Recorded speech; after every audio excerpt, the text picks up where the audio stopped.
Muy buenos días, mi nombre es Marco Antonio Hernández Romero y el día de hoy vamos a estar presentando un tema relevante que tiene mucho que ver con el derecho administrativo. Esto es parte de la materia de Seminario de Política y Legislación del doctorado en Administración. Nuestra maestra es la doctora Karina del Carmen Nájera Cáceres. Eh, El tema, iniciaremos con la unidad uno que tiene que ver con el derecho administrativo. Mi nombre es, se los decía, Marco Antonio Hernández Romero. Esta es nuestra agenda. Tenemos una introducción, la unidad uno, la unidad 2 y referencias, ¿no? De lo que veremos el día de hoy. Como introducción tenemos la ciencia del derecho administrativo y vamos a ver que la ciencia del derecho administrativo, aunque tiene varios antecedentes históricos, se está tomando o se toma como relativamente nueva en nuestro país. El objetivo de esta presentación, de esta grabación, es desarrollar y conocer los conceptos tanto del derecho administrativo como de la administración pública y cómo se interrelacionan estos entre sí, ¿no? Vayamos ahora a definiendo lo que es el derecho administrativo y vemos que este derecho administrativo estudia las leyes orgánicas y ordinarias para poder establecer un mejor orden del Estado, rigiéndose por las normas de la institución. Entonces, el Estado con todo y que son los que gobiernan, pues deben de seguir las normas, ¿no? Y deben de seguir reglas también para el beneficio de la ciudadanía. El fenómeno de la administración pública, ya lo comentaba hace ratito, es relativamente nuevo o se considera relativamente nuevo, pero si revisamos los antecedentes históricos, empezó desde los siglos XVII y XVIII, es donde se sentaron las premisas de la administración, el derecho de la administración. Luego después, en el siglo XIX, con la escuela francesa, hay algunos eh, autores principales, ¿no? De estos movimientos. En España fue Teodosio Lares y en México Gabino Fraga en 1934. Entonces, este crecimiento del derecho administrativo ha ido evolucionando junto con el poder ejecutivo en nuestro país y gracias a esto pues se han tenido beneficios y cambios para nosotros, ¿no? Entonces, vamos a hacer una pequeña división o relación entre lo que es el derecho público y el derecho privado. Vemos que el Poder Ejecutivo y la Administración Pública regulan los actos del derecho privado, ¿no? Entonces, definamos primero lo que es el derecho público. Bueno, vamos a empezar con el privado. Entendemos el sistema normativo que regula las relaciones jurídicas entre los particulares, ¿sí? Más adelante vamos a ver exactamente a qué se refiere el derecho privado. El derecho público, pues es un sistema normativo. Este como sistema normativo regula la actuación del Estado. O sea, el Estado no tiene el poder absoluto. El Estado tiene que regirse por leyes y sus gobernados tienen que ser beneficiados. No puede haber abuso, por eso se hacen leyes, reglas y normas. Entonces, vamos al derecho público. Entonces, el derecho público pone en jerarquía lo que constituye la organización para el beneficio de los gobernados. Vemos que están los servicios públicos y estos son derechos, tenemos derecho pues a que haya calles limpias, que estén pavimentadas, por ejemplo, entre varios ejemplos, ¿no? Que haya justicia, ¿no? Si hay algún inconveniente, pues que se imparta justicia adecuadamente. Tenemos derecho a la seguridad nacional, ese es un derecho público, la rectoría económica y la recepción los dineros que se manejan. Entonces, el manejo y la aplicación de las contribuciones obtenidas de los particulares para sufragar los gastos comunes. El derecho público se cumple con el pago de los impuestos de las personas, ¿no?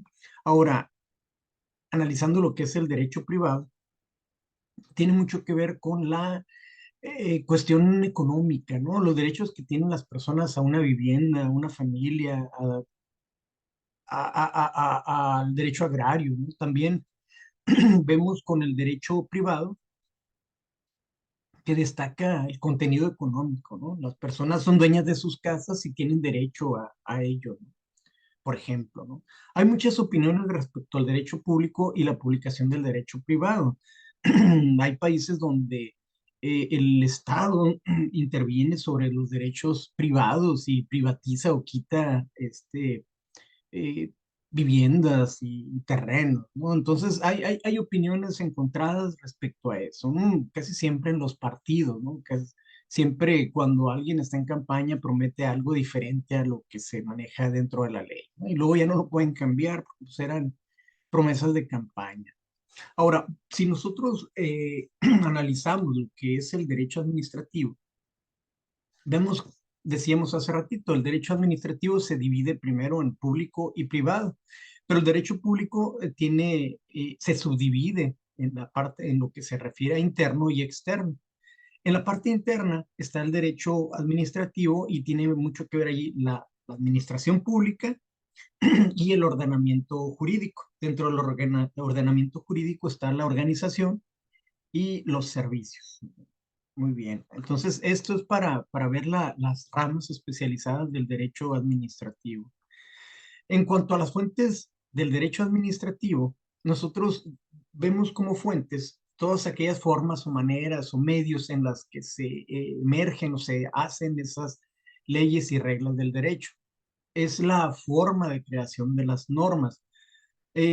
Iniciemos con las positivas o principales. De acuerdo al sistema de derecho, son determinadas por disposiciones escritas, todo aquello que está escrito, cuya esencia es crear, modificar o extinguir situaciones jurídicas de orden administrativo.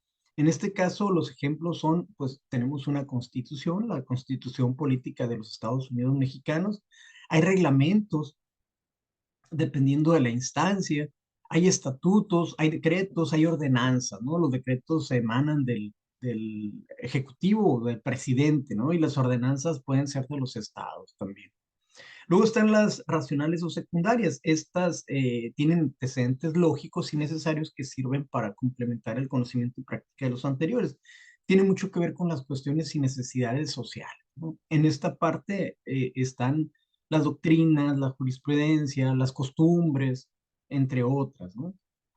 Ahora, hablemos del concepto y orden del derecho. Si nos vamos al orden del derecho, el orden jurídico es concebido como una secuencia de sistemas jurídicos, estos enlazados por algún criterio de legalidad o validez. El derecho conserva su identidad a través de los cambios producidos por la sanción o derogación de normas, a pesar de que haya cambios, a pesar de que haya acuerdos, siguen siendo derechos, ¿no? Ahora, hay una parte importante que me llamó mucho la atención cuando estaba revisando los documentos y es la enumeración. ¿Qué es la enumeración? Son textos legales. Se emplea para hablar de artículos en general, ¿no? Para definir caracteres, para establecer requisitos, para determinar reglas diversas. Y esto les permite su fácil cita para la numeración que les posee, ¿no? Si vamos a hablar del artículo tercero, su subtítulo A, depende. Todo esto, a todo esto es a lo que le llamaremos enumeración. Luego, dentro de las fuentes están lo que son las fuentes reales y las fuentes formales. Dentro de las fuentes reales están los fenómenos sociales, lo que propician el surgimiento de no una norma jurídica. Son necesidades sociales que se dan y en base a esas necesidades reales que hay en la comunidad mexicana, por decir un país, pues se rigen fuentes para el derecho, ¿no? Luego están las históricas. Las históricas son aquellas que contienen normas jurídicas y constituyen el antecedente de otras, ¿no? Por ejemplo, la Constitución Política de los Estados Unidos Mexicanos es desde 1917 y ha habido cambios, ¿no? Cada congreso, cada senadores y diputados hacen cambios, ¿no? Pero la esencia se conserva. Y luego están los que son las fuentes reales, son los procesos de creación de normas jurídicas, ¿no? Nosotros tenemos, pues nuestro país está regido por tres poderes: el poder ejecutivo, que es el presidente; el legislativo, que es la Cámara de Diputados y Senadores y se encargan de hacer leyes; y el judicial, que son aquellos que se encargan que la ley se cumpla, ¿no? Que se aplique adecuadamente. Ahora, veamos que hay otros tipos de fuentes en el derecho y están las formales, las fuentes materiales o reales y las fuentes históricas, muy similar a la diapositiva anterior. Esto es nada más para hacer una breve relación. Entonces, reales, formales, históricas. Y dentro de las formales está la legislación, las costumbres, la jurisprudencia y la doctrina, ¿no? Entre otras. Ahora, dentro de las fuentes están las que llamamos fuentes directas y las fuentes indirectas. Las fuentes directas, se hizo aquí un desglose, son las que son de primera mano, no, no son, es donde está la problemática. Tiene que ver con documentos originales, ahí se pueden ver diarios, novelas y respuestas, respuesta inmediata, ¿no? Por eso se le llama fuentes directas. Luego están las fuentes indirectas que tienen que ver con la doctrina científica, con la analogía, con la equidad, el derecho natural, el derecho comparado, la jurisprudencia. Todo esto tiene que ver con los derechos humanos también, por ejemplo. Vamos ahora a la segunda unidad, que es la administración especializada. Administración especializada, pues tiene una definición, es un conjunto de organizaciones y estas complementan la realización de funciones de la administración territorial, cumplen funciones concretas, tienen intervención administrativa, gozan de personalidad jurídica independiente del ente territorial de que dependan, ¿no? Veíamos en clase que nosotros tenemos este por ejemplo, el Estado tiene una jurisprudencia propia, pero ellos tienen organismos descentralizados, entonces que también tienen otro tipo de personalidad. Luego, después de esto, tenemos la administración a nivel institucional. La administración a nivel institucional es la formada por personas jurídicas u organismos que deben su existencia al mandato de la mera autorización legal. Tiene que ver con cuestiones legales, ¿no? Y funcionan para el cumplimiento exclusivo de fines especificados, ¿no? Previamente, en definitiva, los entes tienen una base institucional. Esto es lo que tiene que ver con la administración institucional. Veamos ahora la administración independiente. A la administración independiente también se le llama administración neutral. Son organismos, organizaciones que están formados por la administración institucional, pero están dotadas de cierta autonomía política, ¿no? Luego tenemos la administración corporativa. La administración corporativa está formada por entes de carácter asociativo, o sea, parecieran privados, ¿no? Y tienen algunos criterios de organización. Estos se enmarcan en competencias y se les dan funciones de carácter público, pero de naturaleza administrativa. Aquí tenemos un ejemplo de un gobierno corporativo. Su estructura pues tiene que ver con asambleas de accionistas, consejos de administración o junta directiva, comités, hay diferentes comités dentro de los gobiernos corporativos, como finanzas, evaluación, auditorías, planeación estratégica. En lo que se refiere a auditoría, pues hay auditores internos y hay auditores externos, ¿no? Es muy común en algunas empresas con gobierno corporativo que sea así. Y tienen una dirección general o una alta gerencia también. Vamos ahora a la administración consultiva. La administración consultiva son un conjunto de órganos y estos prestan apoyo técnico a los órganos que tienen atribuciones o atribuidas competencias resolutorias y estas se integran por la administración activa. Estos ayudan al dictado para la toma de decisiones. Por ejemplo, en este ejemplo, en la fotografía, está la Secretaría de Contraloría y Contraloría, pues aquí está en el estado de Michoacán y está haciendo una actividad de consulta, ¿no? De apoyo para la administración activa. Bueno, estas son nuestras referencias, las referencias de las que se sacó la información. Sacamos Martínez y Paz. Aquí están las portadas de los libros que se nos facilitaron. Es un gusto para mí poder estar aquí. Se da un poco apurado porque la información es muy amplia. Sin embargo, el tiempo pues es medido. Les agradezco mucho. Muchas gracias por escuchar y estamos a su disposición. Hasta pronto. Gracias.